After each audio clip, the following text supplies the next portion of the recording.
回到新闻大白话的节目现场，我是钳子，介绍这1个小时的来宾。首先是国际战略学者林玉芳老师，大家好，以及国际政治专家赖岳谦老师。主持人好，观众朋友大家好。另外是我们今天的国际投资专家科克兰资本董事长杨应超先生。钳子好，各位观众大家好。好，大家今天看到杨应超来到我们现场，就知道我们要谈的是最近的全球股灾。观众朋友，我们来看看道琼惨崩1000点哦，美股全面重摔，恐慌指数飙到近4年的新高。昨天看到雅股暴跌，欧股重挫，全球金融市场陷入了恐慌哦。那美国的4大指数今天收盘也全面重挫，道琼指数惨崩超过1000点哦。可是今天的台股刚刚收盘的时候是小涨了，那有人就说是不是国安基金有进场护盘？这我不知道哦，这个市场的传言。而另外我们看到日本跟南韩的股市今天也是翻红的哦，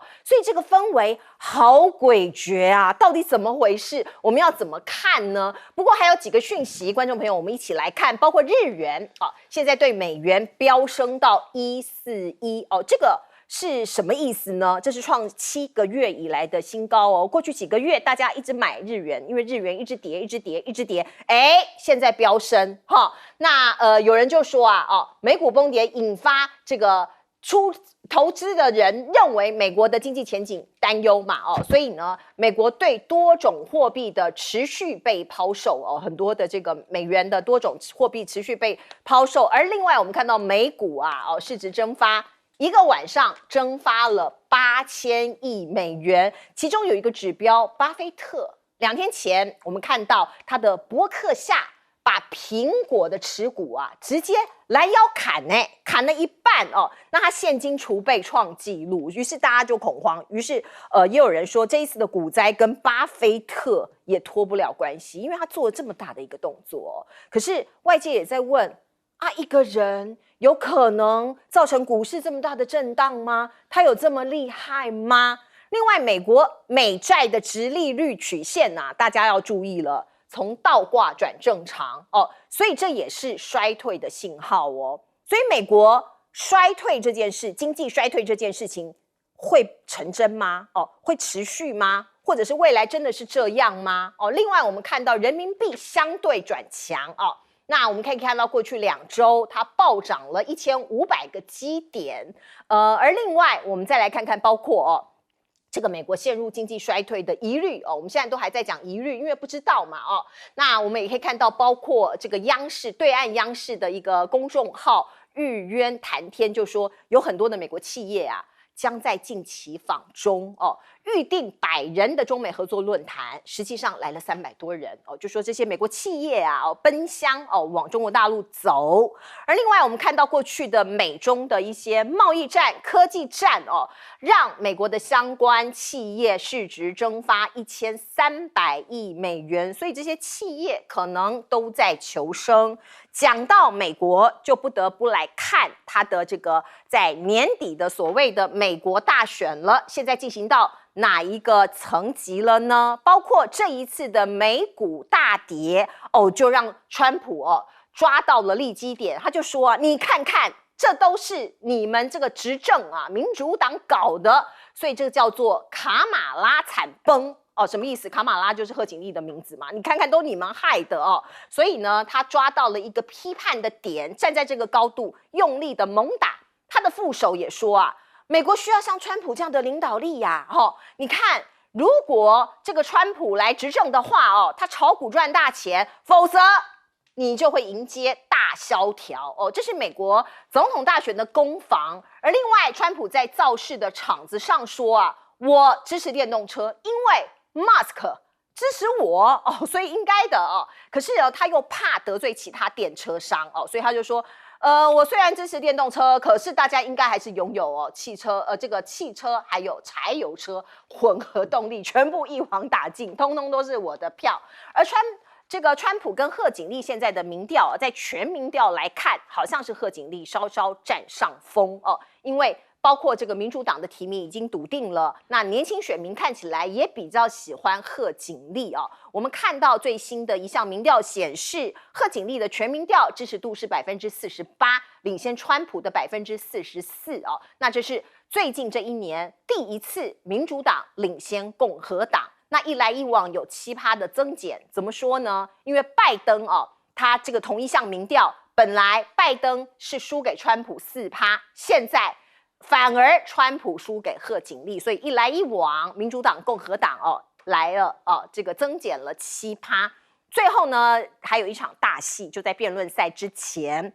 我们看到贺锦丽的副手还没公布，那预定今天会公布副手人选，应该是在台北时间今天的晚间到凌晨会公布哦。那到底是谁会出现呢？现在我们看到路透社的最新独家报道是说，有可能是华兹，他是明尼苏达州的州长哦，他以亲切的阿贝的形象走红，而另外一位夏皮洛，他是宾州的州长，到底谁会出现呢？我们现在问问看印超老师Kirk 怎么看美股崩跌这件事情？我觉得美国现在最怕的就是刚才前面讲的经济衰退，因为大家一直在等那个联准会降息。那联准会他一直不降息的原因就是说，他觉得经济还够好，所以他要确定说通货膨胀没问题才降息。结果他上礼拜没有降息，礼拜五就出了个很不好的数据，所以大家就开始怕，因为如果有经济衰退的话，全部就结束了，然后不管是股市啊，就完蛋了。所以很多人在对联准会也不高兴了，说你该降不降。大家可能记得2年前联准会也犯过同样一个错误，那个时候通货膨胀上升的时候，它该升息没有升息，那个时候它叫 transitory inflation， 其实不是 transitory， 是很永久的，不是暂时的。所以大家觉得联准会这个其实就是有问题。所以的话，上礼拜五暴跌。那礼拜一又暴跌，所以我觉得大家最担心就是这所谓的经济衰退。当然有别的原因嘛，不管是中东战争啊，或者是日币啊。因为日币的话，我顺便讲一下，有一个名词叫那个 carry trade。carry trade 意思就是说，很多人拿日币套利，他去借便宜的日币，是利息低嘛，然后去投资别的货币，像可能澳大利亚、纽西兰。那现在日币一涨的话，他们把这个 trade 就是要结束。很多就是卖股票把钱还给日币，所以这也是另外原因。所以很多原因造成这2天股市大跌，不过最大原因还是经济衰退。那最后原因的话，就是股市涨太多了。我之前很多人问我，其实我这2天我的脸书快被塞爆，大家都问我说到底要怎么回事？对，其实我讲了好几个月了，就是股市泡沫已经有一阵子了，这泡沫哪个时候会破，没有人知道。现在终于破了，为什么破呢？就是说，涨太多了。你看。股价是从 EPS 乘以本益比，EPS 就是每股的利润嘛，本益比就是那个 PE ratio。每股利润其实没有变太多，可能好一点点。那这一年股价乱涨，就是本益比涨。本益比涨就是说股价太贵了，你明明股票可能是20倍本益比，你为什么下个月变40倍本益比？完全没有理由。所以这个今年其实涨非常非常多。我看了一下数据，就是这2天算暴跌之后。你今年 year to date， 今年1月1号到现在为止 ，NASDAQ 跟 S&P 500还是涨了快10%，其实不是很差的。因为你看长期数据来讲的话，通常股市每年平均涨10%，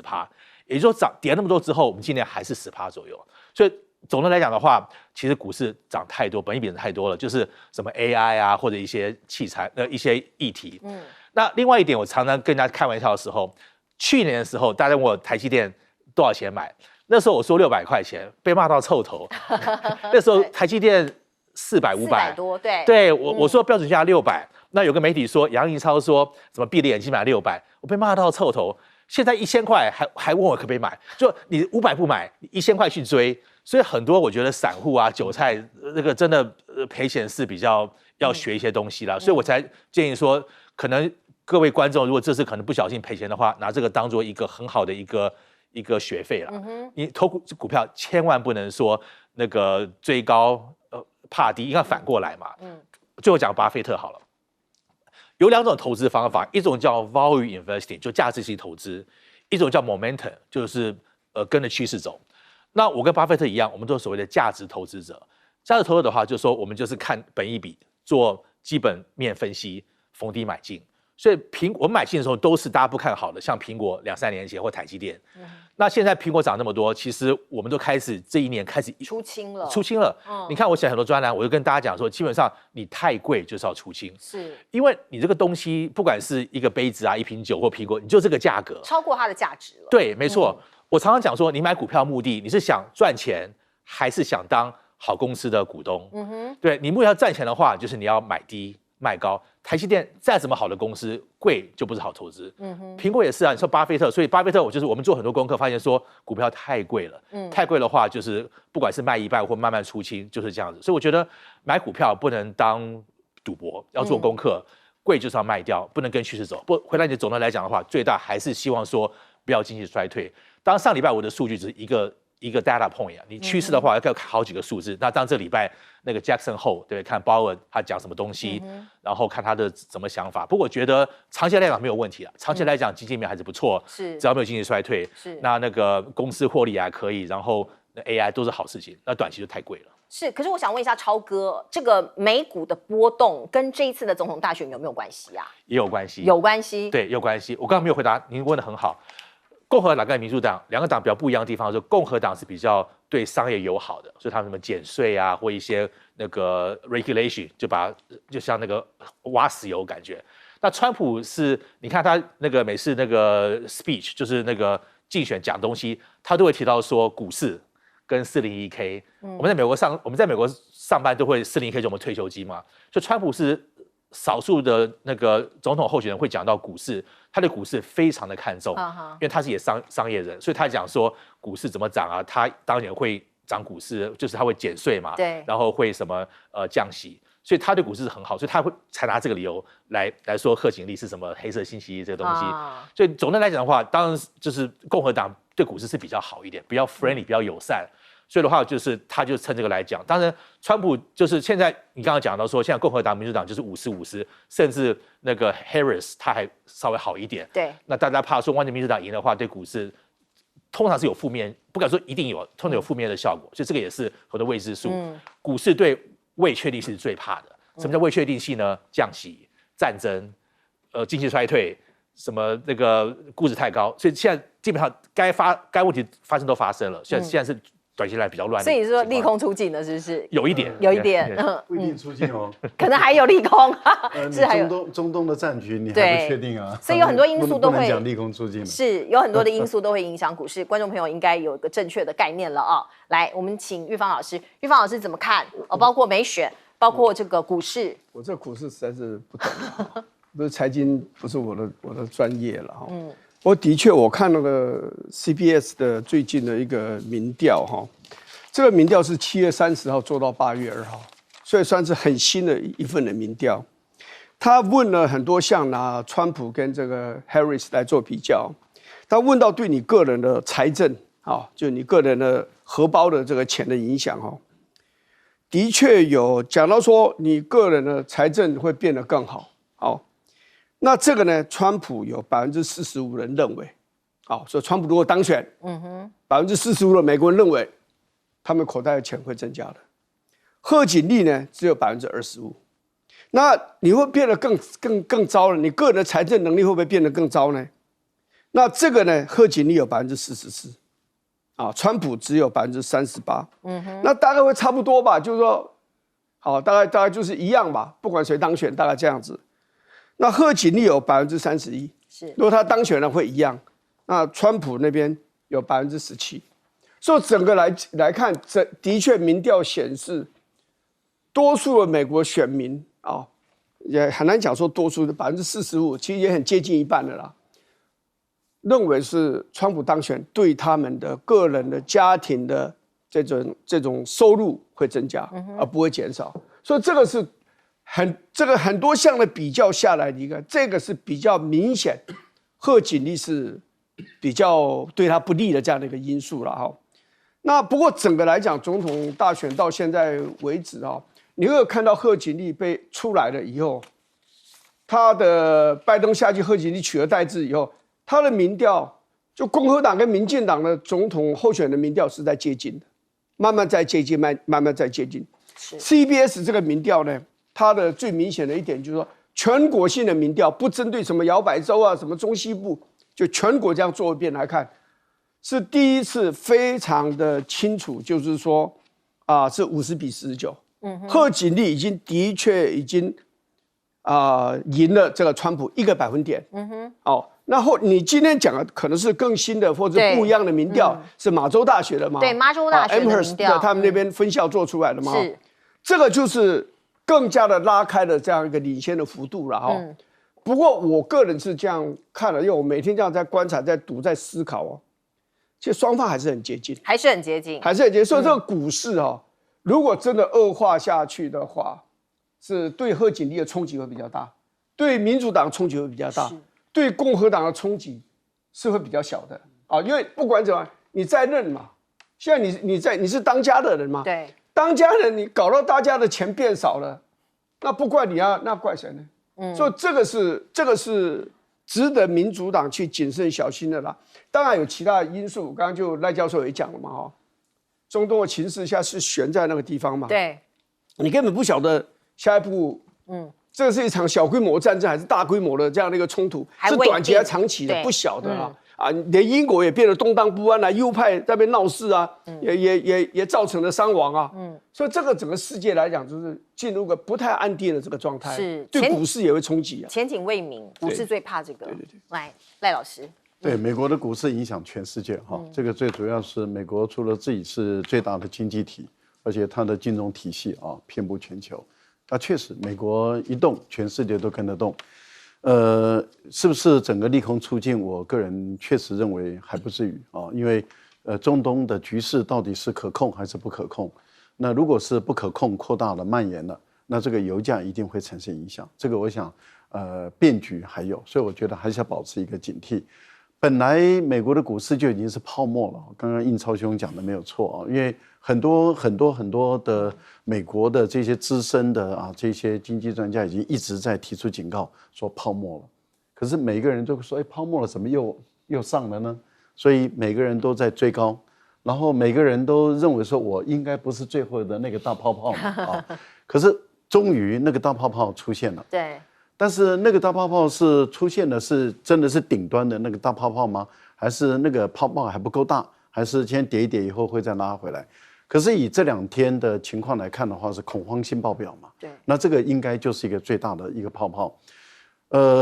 我个人是认为，就是说这个泡泡是不是已经结束了，还不进来？你看台股跌了2天，马上就反弹了。今天反弹。可是这个反弹是技术性的修正，对不对？很难讲。到底国安基金有没有进场，我们也不知道。而且是问题是，您再留意看一下，好像全指股涨得比较多。对，全指股涨多。非全指股好像没有涨得很多。是。那这个又有学问哦。而昨天国安基金或是相关的赖不是我那个赖是另外一个赖那个跟我一点关系都没有的赖一点关系都没有。先强调什么关系都没有的赖他的政府说他们不会介入，可是大家感觉好像有介入的影子。那当然要等到他愿意公开透明化，我们才知不知道到底有没有介入嘛如果有介入，而且是介入全指股，那台股其实我觉得还是要保持一个更警惕的一个态度，因为我们还不确定。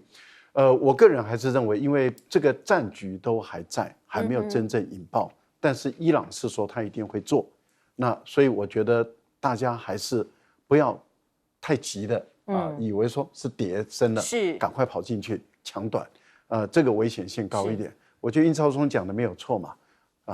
赌不好啦，还是回到理性来判断最好。联准会估计这个美国对于中国企业的这个限制，也就是说，它主要的研究的是拜登政府限制美国的企业把它的高科技的产品卖给中国大陆的企业，结果造成美国企业的1300亿美元的损失，这个很容易理解嘛，这个一点都不困难。为什么？你这个企业，你的东西不能卖给中国大陆，你不能卖，你的营收当然就减少。你的营收一减少，你在股市里面当然就反应嘛，这个是浅显易懂的道理。但是它整个总计加起来以后，他认为损失1300亿。我们要问的问题是，美企损失大还是中企损失大？因为美国的目的是希望中企受伤嘛。可是联准会的研究报告，大家重视的地方是在于，他的结论是认为中国企业损失并不大，而也就因为美国的限制使中国企业增强的体制，而变成了一个美国企业的强大的竞争力。我觉得拜登政府也好，或是特朗普政府也好，你要思考的地方是在于联准会最后的这个结论是没有错。刚刚赖老师有提到哦，不确定的因素还有中东的一个局势，我们现在不知道。可是今天早上我们看到美军驻伊拉克的基地遭到火箭炮袭击，于是有人就说：“哎呦。”伊朗是不是已经悄悄的行动了？我们看到至少有5位的美国人员受伤哦，这个是美军驻伊拉克的军事基地。观众朋友，您现在看到的是在暗夜中有房子倾倒，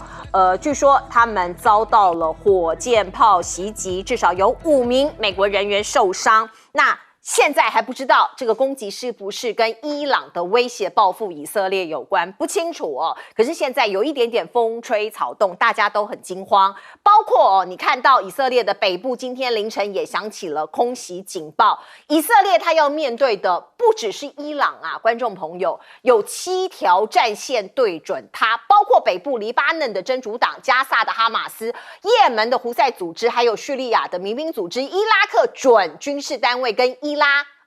跟伊朗的飞弹攻击，以及西岸的巴勒斯坦的武装的组织哦，所以必须讲，以色列在那个地方真的要非常非常的 tough， 它才能生存下去。而现在各国的这些民众啊，或者是游客，纷纷要逃离中东。你看到黎巴嫩啊，这是黎巴嫩的机场哦，贝鲁特首都嘛哦，机场人潮涌现，很多人急着要离境哦。因为现在已经有很多航空公司已经取消飞往黎巴嫩的航班，那有一些人手上还有机票，或者是哪一家航空公司还有飞，大家就赶紧的逃命去哦。我们看到伊朗、黎巴嫩的真主党现在要报复了哦，所以以色列的领导曾经说，我们准备进地堡抗战哦，不是我们台湾那个台北的地堡，就是地底下的碉堡哦，他们要在里头哦做好准备。这个是在耶路撒冷的地区，而另外我们看到，包括伊朗说，这个反击行动啊无可避免，因为实在太没有面子了，你把我的客人给杀了，而且这个客人哈马斯的领导者哦，现在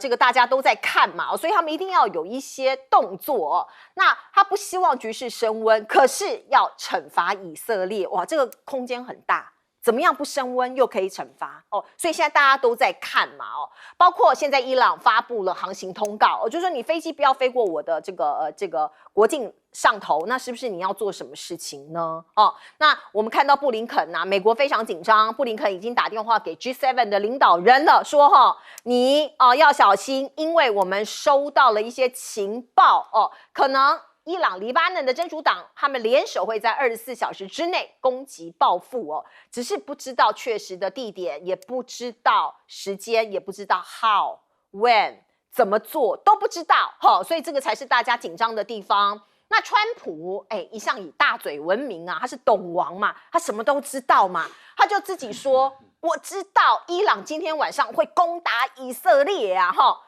所以这个他说他有秘密管道，我们也不知道这个秘密管道是什么啊。他是礼拜5的美国时间礼拜5的时候讲的，可是没发生哦。那当然我们希望都不要发生，包括你看到俄罗斯也有动作，俄罗斯的国安会秘书长肖伊古跑去伊朗访问，而且还带伴手礼啊。带这个承诺要给雷达还有防空系统做伴手礼哦，所以大家就想说，天哪，这个如果俄罗斯又加入的话，不是这个战端或者是范围会越来越扩大吗？包括大家担心啊，局势会失控哦，所以拜登也紧急召集了国安团队进入白宫战情室。你看到这张照片，拜登坐在这里在指挥调度哦，面对可能发生的攻击的情况，因为伊朗可能会对以色列发动攻击，那以色列也不会袖手吧，他一定也会反击哦。另外，我们看到林肯号本来是要派去西太平洋，记得吗？上个礼拜我们告诉大家，本来要来到西太平洋这个地方，因为有空窗嘛，结果现在急的又要转赴中东，因为中东可能要出大事件了。来，请教育方委员。这个美国在中东其实经营了很长的时间，尤其他认为伊拉克被打完了以后，他给他打掉了以后，给他一个很好的一个机会，可以去跟阿拉伯这些国家，尤其温和派阿拉伯国家这样改善关系。和这一阵子呢，因为以色列这样对这些周遭的这些像这个叙利亚他也攻击然后伊朗这个他也下手，然后黎巴嫩也是这样，这等于美国的就造成新一波的伊斯兰的国家对以色列的不满，而且转而也对美国非常的不满，认为都是你美国在支持他。的确，像他2000磅、3000磅的那个炸弹。从那打下去，炸那个西奈加沙走廊那些大楼要攻击那个地下的工事，这都是美国提供的，这是美国提供。美国有一阵子说我不给，到最后在以色列在犹太人压迫之下，他还是提供了。所以其实美国这个经营这么多年来经营在那个地方在白费。我在这不敢断言，他在伊拉克的情势会越来越糟。他占领了伊拉克推翻了这个。萨达姆胡塞的这个 regime， 然后他在控制了，但是他这边处境一定会越来越艰难，会越来越艰难，所以这个就是说这个战略的问题了。我只能这样讲，就是说在军事上面要打赢以色列是很难的啦，因为我有亲身的经验，你知道，我跟廖正简委员江乃馨委员大概在9年前到以色列，因为我那时候是中华民国以色列国会联谊会的会长，我们去的时候就是哈马斯就打火箭，他火箭已经打了很多年了啦，不是偶尔骚扰性的，那个打，然后他就去拦截，铁穹去拦截他。对，其实我看拦截到的那个声音才真的很吓人，那发射碰撞的时候那是很吓人，他拦截力是90%几是真的是很厉害啦。所以你军事打赢他很难，尤其美国这是选举年，如果以色列被打败了，我跟你讲。拜登别想当选了，不是拜登，对不起，这个 Harris 贺锦丽别想当选的了，所以美国一定帮他忙，他的军舰派去是外围做了一个部署，你外围的飞弹过来，他先帮你拦截掉，让你以色列主要是弹道飞弹那让你以色列就只要去对付一些主要火箭这些为主，对，所以他是整个的投资都下去了这个要讲起来就是说。现在伊拉克的这个基地被火箭攻击，5个美国人员受伤，我认为这只是个前菜了，appetizer，这是个前菜，小菜一碟啦。如果这样子，伊朗就满足了不可能，那伊朗也不要混了啦。对，因为伊朗一直在跟这个像沙特阿拉伯在抢，谁才是阿拉伯世界的主导者？以前是埃及嘛，埃及后来拿了美国人钱，又手会软了嘛，现在他什么事也做不了沙特阿拉伯变得最近比较强。那可是呢，你现在这个情况这样一出现以后，你伊朗你要表示你还是真正伊斯兰世界的领导者的话，你这次的反击不能手软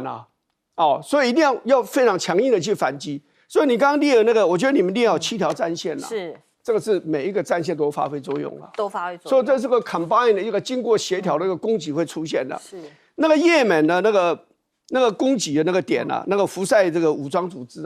各位不要低估他。我如果伤以色列最重的是他，因为他直接打那个船红海的打那个红海那个船，你知道是以色列船，或者进入以色列港口的船，或者以色列港口出来的船，他都攻击。那我告诉你，那谁敢送货进以色列啊？以色列货也出不来那这样子的结果呢？以色列的经济活动大受干扰，他的公司会一件一件的倒。我是讲中小型的公司所以这个其实长期来看，对以色列才是个很大的伤害。是，所以7条战线会一起策略运用。来，请教老师。确实大家都很关注因为现在美国在伊拉克的军事基地被攻击，这个反映出就伊朗就是认定了你美国有参与跟以色列的这一次的暗杀事件，就是伊朗就这样认定了。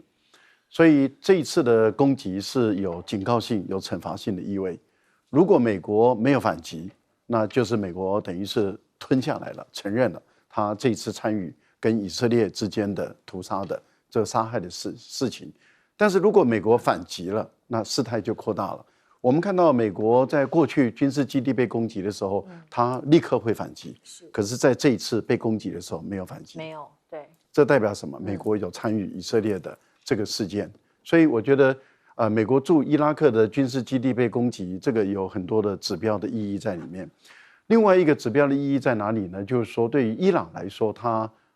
不想这个跟以色列的战争扩大成为两国之间全面性的战争，但是他要把它定义为报复性的跟惩罚性的战争，所以他已经强调得很明白，对于无辜的以色列的百姓不会攻击，所以他攻击的一定是以色列的军事的基地、军事的目标以及政府的机构。那这样的情况下，对伊朗来讲，要有效的攻击，他就必须要筹备得更完整。那对以色列跟美国人来说，就如何的使伊朗的攻击不产生效果。所以美国目前在做的是赶忙的把这个航母跟它的神盾级的这些战舰拉过去，在海上建立起第一道的防线。那这个当然就是用标2、标3或者标4的方式来去拦截。那第二道防线就是在于约旦，所以他的中央司令立刻赶到约旦去，跟约旦的这些相关的负责人来磋谈磋商，主要就是要在第二道的陆地上建立起2道防线，最后一道防线那就是以色列自己要负责了。那也就是说，如果能够在海上跟陆上拦截伊朗的大部分的导弹，最后的导弹进入以色列的时候，以色列如果能够成功拦截，使以色列的本土不受到重大的伤害的话，但是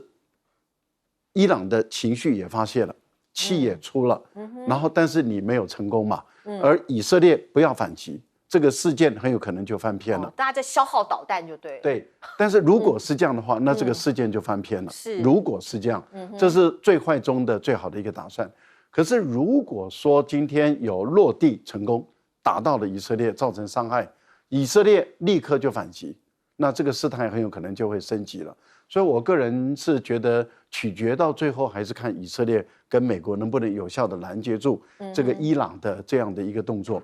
可是对伊朗来讲，它有另外一个困境，就是说，它到底能不能抓得住美国的无人机，或者是美国的隐身战机？很明显的，美国的隐身战机，因为这次传说中可能是 F-35的隐身战机进来嘛，那本来《纽约时报》说是装炸弹，那现在被证明应该不是，那也就是说是由外力打进去的。外力打进去到底是由空中打的，还是地面上打的，这个不确定。那目前来说的话，伊朗确实没有能力捕捉到这个隐身战机，这个对伊朗来讲有短板。俄国这次就是送炭了，雪中送炭了。是，如果俄国把这个 S-300或是400，跟防空的雷达能够捕捉隐身战机的送到伊朗去的话，那也会改变当地的一些战局。是，不过不管怎么样这个中东的局势会怎么样来影响到美国股市或者是全球经济？问一下朝哥。是，我有3点可能稍微补充一下。第一个的话，刚刚前子说。美国就台湾明天时间会公布贺锦丽的副手。是，我不知道大家知道那个 Josh Shapiro 就宾州这个州长，他是犹太人，他是非常亲以色列，他是非常不喜欢 Hamas 的。那 Hamas 的话，其实民主党里面有很多议员是很偏 Hamas， 对，所以如果贺锦丽选那个 Josh Shapiro 的话，其实会有一些很大的一些。不敢说问题啦，可能会里面会造成一些影响，我这可能要稍微注意一下。如果他真选他的话，因为他对这个中东战争是有影响的。第一点，第二点的话，从美国选民来讲的话，就是说，会比较担心伊朗，因为之前伊朗一直想发展核武器嘛。那川普的话就一直很坚定的说不能让核武器，那民主党的话就跟他谈判。所以的话，不管哪个党上来，川普一定会借题发挥。就是说，如果是民主党的话，可能比较软弱啊，可能伊朗战争，那第3就是战争了。川普他常讲说，在他任内4年没有发生过任何战争，对，不管是奥巴马之前或 George Bush， 现在战争开始了，所以真的战争开始的话，川普一定会借题发挥。因为美国人像我们住美国是很不喜欢战争的，当然，美国人比较注重是自己的荷包，是然后自己的股市，然后就是战争去对美国人他们一点都不会关心的，而且会浪费很多钱，所以真的。会战争的话，其实川普会借题发挥。就刚才赖老师讲跟委员讲，其实有很多未确定性是蛮危险的。那我觉得川普借题发挥，对他们其实是有益处的，不对股市不是好事情。是，所以如果说这个战争就像刚刚赖老师讲的，可能只是打导弹，然后被拦截，以色列也不反击，恐怕对经济不会有大影响，对股市也不会有大影响。对，这样是最好的。这拦截这个事情是很难的事情，就是你万一少一个的话，因为这个90%几还是一点点会过嘛。对，所以这个真的要看。所以刚才赖老师讲的话，就是不确定性还不知道，那这2天希望不会扩中了。那就是对股市绝对有影响，因为股市最怕就是战争。这个时候要找俞北辰出来了，他就会有210所以的。赖老师真的是很喜欢说笑话呢。好，观众朋友，我们再来看看，其实这个世界不断的在动荡。就在南亚，我们看到孟加拉，他的总理连夜逃走，发生什么事情呢？我们知道7月份以来孟加拉就有一个反政府的示威活动包括您看到的几千人在这个总理府的外头聚集，他们说他们反对职缺的这个各种的分配的制度，那是过去的一个这个制度，他们在反对，大部分是大学生。观众朋友，您看到大学生走上街头反对他们的政府不过我们可以看到呢，在8月5号，昨天发生了一幕大概有300人其实不止远远不止，大概有1000人闯进首都，并且闯入这个总理府结果我们就可以看到呢，警方当然也出动一些所谓的政报的一些工作，所以警察跟大学生死亡这1个月加起来有300人那孟加拉这位女性的总理叫做哈希娜她闪电请辞，并且搭乘专机飞往印度，结束他长达20年的执政。其实必须讲，他就有点落荒而逃逃到印度去了那这一位女士这一位前总理哈希娜，她是这个孟加拉国父的女儿所以你可以看到呢，各地的政府它的这个整个脉络和历史是这样的。现在军方已经开始跟这个现任的总统一起组成临时政府，政局看起来稍稍的稳定了，可是未来会怎么样呢？未来也要选举啊。那过去我们看到孟加拉的总理这一位哈希娜，他长期执政而且是5连任，他曾经访问过印度那是为了要平衡中印外交，因为他夹杂在2个大国中间嘛，所以他也一直不停的在做平衡。他见这个习近平的时候呢，还获得了70亿美元的贷款。而现在呢，包括阿富汗、马尔地夫还有孟加拉，都必须要讲他们在这个跟大国的交往，其实都有一些权谋或者有一些平衡现在印度失去了一个关键盟友吗？讲的就是孟加拉那我们先看到马尔地夫总统要求印度军队离开，还记得吗？那个时候呢，他为了要加强跟中国的关系，而另外呢，哈希娜就是这个孟加拉的总理，他辞职可能会影响印度的政局，甚至变成打击，因为长久以来我们看到印度他这个总理莫迪跟哈希娜2个人其实麻吉都是一个很重要的盟友。未来孟加拉会往哪边靠呢？我们先来看看巴基斯坦这个也是在这整个这个地缘政治里面在中国以及这个我们看到印度中间会有一些挪移的一个国家，包括巴基斯坦，它将派员受中国大陆FC-31战机的培训那印度就很紧张因为我们看到这个中巴其实现在蛮铁的嘛，所以我们看到印度就说好，我要赶紧买美国的 F-35来应对。而事实上呢，这个西方国家以美国为首的在围堵中国大陆我们来看在印度洋这里，过去呢也有很多的交锋，而现在最新的是澳洲的科科斯群岛。它的位置在这里那它跟东帝汶还有跟巴纽都可以说是太平洋的威慑倡议的预期建设项目名单，这也是以美国的视野来看就是一整个可以做一个某种程度的围堵。那另外呢，我们来看看包括柬埔寨这个国家，它现在也响应一带一路最新的事情是它花了132亿要来建运河那预计这个运河4年之后建成，到时候船舶可以直接从湄公河来往暹罗湾那有助于柬埔寨这个国家的物流，并且减少进出口的依赖到邻国的越南。我们看到包括这个运河被柬埔寨的前首相洪森这个时代的代表政绩，他曾经讲过，因为过去他就倡议嘛，他要建造内陆运河的目的是不想要一直依赖越南。因为跟越南比起来，柬埔寨是一个更穷困的国家。那越南现在因为它的整个投资啊、经济啊都已经起来了嘛。那另外我们看到辽国这个国家它现在有一条铁路叫中辽铁路，从昆明大家看到昆明、辽国这样一直下去，一年累计有594万人次搭乘那希望在2030年接驳中泰铁路，那一路把它连接起来。而另外我们看到中南半岛这些国家都有在做一些基础建设，跟中国大陆的影子或者是结合也相当的绵密。中国人现在我们看到在疫情之后疯狂涌进一个国家马来西亚据说移民是过去3年比起来是倍增各种理由，有些因为中国的内卷太厉害有时候是疫情过后有些人想要离开那中国投资的这些投资者也成为移民人口激增做出了贡献马来西亚大概有4.5万名的中国企业的老板、经理跟劳工，高于2021年估计的1万人大批的中国大陆的企业带着钱到这个国家去做投资。来，我们先请教这个应超老师。是，我觉得其实，在那个东南亚的话，其实对中国是越来越重要。刚才你有讲很多中国投资，因为像我住美国多年，就是美国、欧洲其实排中的这个议题越来越严重，所以我觉得这样对，而且很多像欧洲也有人退出"一带一路"了，所以我觉得现在，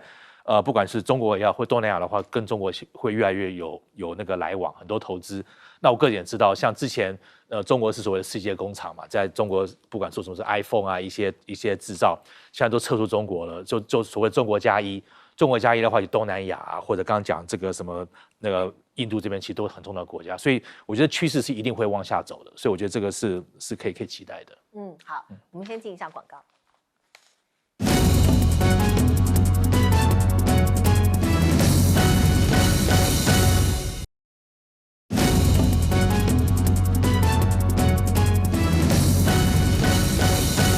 好，我们来请教赖老师。孟加拉的局势真的很戏剧性啊！我觉得最主要还是经济的问题，3200万的年轻人失业。观众朋友，孟加拉是1.7亿人的大国它不是小国1.7亿人，这个是很大的人口数量，但是却有3200多万人失业，那而且都是年轻人。那他们不满的地方，因为那么多人失业，他们就非常在乎这个公职人员。公职人员的职缺，对，公职人员的职缺是。可是问题就在于，他们公职人员的职缺在修订之后有一个非常不公平的地方，就是说有56%的名额是保障的名额，那也就是不是考试进来的，是。所以释放出来的考试名额就44%，而里面56%中有30%是给当初推动独立运动的他们的后代，是这个就引起了不满了。因为你如果说第一代当初独立运动脱离英国人的殖民，然后他们独立了，然后对国家有功，然后他们本人例如说原来是军人，他们转成为公务人员，大家都没话讲嘛，因为他们是对国家有功臣嘛。然后如果说是功臣的后代第一代，大家也就认了，反正国家你是有功嘛。像这个逃走的这个总理，他就是国父的女儿，他就是这样进入公家机关来服务，然后后来成为总理。好，那也就认了。他现在要到第3代、第4代、第5代，那就是世袭啦。那就世袭了。对啊。那对于孟加拉现在失业的情况那么的严重的情形下的话，他们当然会盯着你这个公务人员，然后结果你30%是这种配额名额，那也就是功臣后代都可以当公务员，哇，这个炸开了。然后10%是保障给妇女，5%是给残障人士。那你说给残障人士，大家也没话讲。可是最不能忍受的其实是这些功臣的后代，已经给了第2代、第3代，你还要给万代下去，大家不能忍受。然后在这一次的修改的法规里面，就是要保障的时候，因为那个缺额稀少嘛，年轻人就起来反对。本来其实只是表达意见，然后这个总理下决心用铁腕镇压，一镇压就有人死亡，一有人死亡就更严重了。我觉得孟加拉的情况，那当然你们的分析是没有错的，这个对印度来讲是重挫。虽然孟加拉他是想维持平衡，可是他比较亲印度，所以它的一带一路走到孟加拉的时候就停住了。你看整个您刚刚谈到的一带一路走中老铁路成功了，所以现在泰国的榴莲都走一带一路上去，都走中老铁路上去。老就是辽国啊，老挝。对。然后它的这条铁路现在让泰国很懊恼、很后悔，就是说，因为当时中国也是跟泰国招手，就是说我一次见到你这边来，泰国那时候觉得哎中国不够好，要找日本，结果20-30年过去了，日本什么都做不出来，什么都做不出来的情形下，辽国已经完成了，然后现在泰国已经看到日本不行了。所以他们要想搭进去，那中国现在的条件就比以前那么更好谈了。那也就是说，你国内段先做好，我们再来衔接。那对于泰国来讲，当然也很乐意嘛，因为能够衔接上来。所以我觉得泰国加进。另外一个就是您提到的有关于辽国那个柬埔寨的问题。柬埔寨的这个运河其实很重要，因为美国一直想要阻止柬埔寨跟中国大陆的合作盖这个运河。这个运河为什么对于红马内它那么的重要呢？因为你看这一次的破土有多少人参加？有1万人参加。那这个等于是等于是柬埔寨的最大的事情。柬埔寨的内河航运中，它的末端这一段是自然的流域中进入越南，所以是在越南出海。那换言之，也就是说，在它的内河流域中，经过船运的这些货物。那么这些货物往外运送的时候，最后竟然不是经过辽国自己的出海口，而是转入越南的出海口。所以越南要不就提高运费，要不就把它卡断，两国的关系一紧张就卡断。所以辽国人柬埔寨人为什么会讲说，我们终于可以用自己的鼻子呼吸了？是，来我们进一下广告。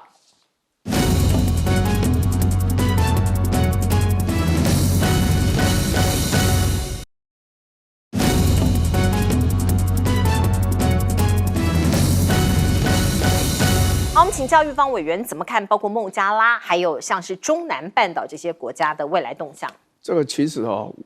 这些国家未来都会面临中国大陆跟印度之间的竞争，因为这个就是他们的各自的本命区嘛，这是他们的核心利益之所在。对中国大陆来讲，尤其是这样，中南半岛，等于这是我最亲近的地方，而且我的贸易量跟他们是最大，我都是他们最大的贸易伙伴国，这样是。那这个尤其在美国结合了西欧这些国家，对他还有日本啊、南韩对他进行这种围堵战略的时候，中南半岛就对中国大陆来讲无比重要。但对印度来讲，它的地理环境其实不是太好，它左边就是大海，就是大洋嘛。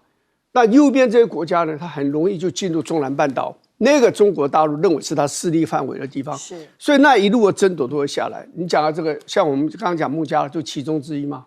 不过孟加拉的问题是，印度可能自己要去检讨。孟加拉跟印度的关系很深啊，因为孟加拉以前就是所谓的东巴基斯坦嘛。那你后来他武装革命，1971年革命成功，那你成功是印度也在后面扮演重要角色啊。你就是因为他跟巴基斯坦是宿敌嘛。可以把你这个国家拆成2半，对他来讲是最好的嘛。好，可是为什么这么多年孟加拉的发展是非常有限的，以至于他常常也要跟中国大陆抛抛媚眼，也要跟中国大陆争取他的经济的这种援助？为什么会这样？那就表示印度的经济的发展的模式，其实对于孟加拉来讲是没有什么帮助的。